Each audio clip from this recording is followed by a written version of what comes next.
What we have to do is to change this soft piece of metal into a hard piece of metal.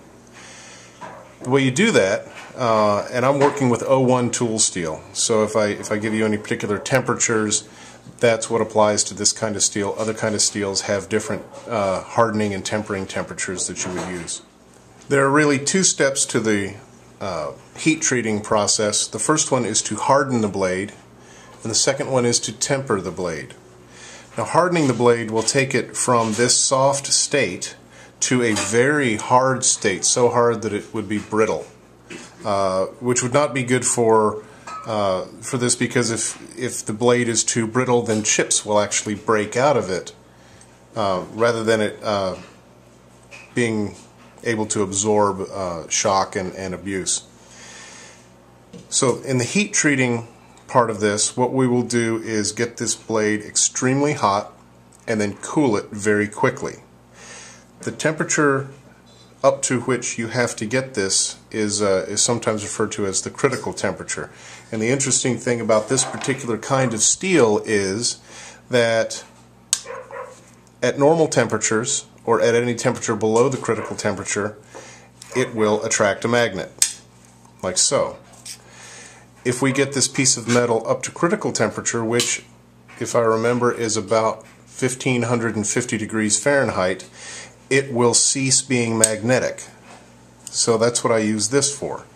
I heat this piece of metal until the magnetic properties disappear, and I know I've got it at the right temperature.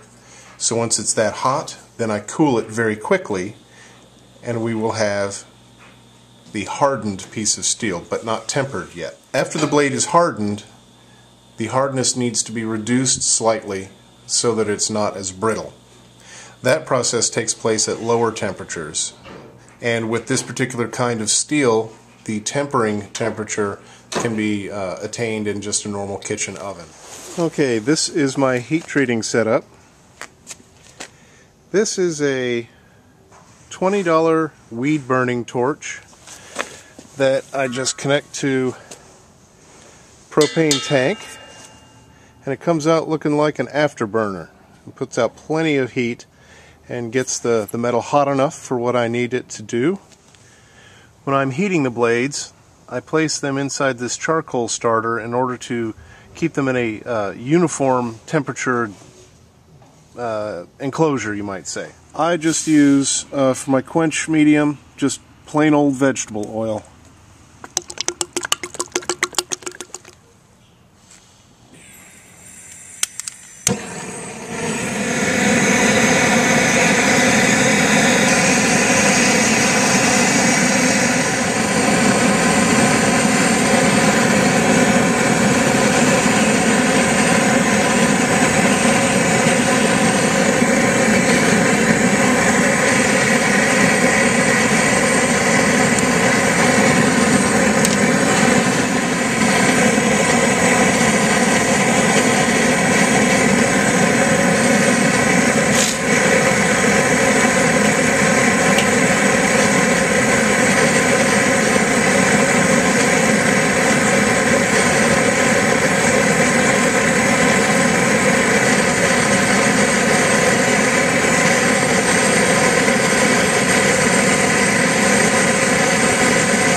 Okay, at this point the blade has been hardened, but if I drop this onto the concrete down there, it might shatter. It is too hard, it's too brittle. So now I'm going to take it inside the house, clean it up a little bit, and put it in a preheated oven.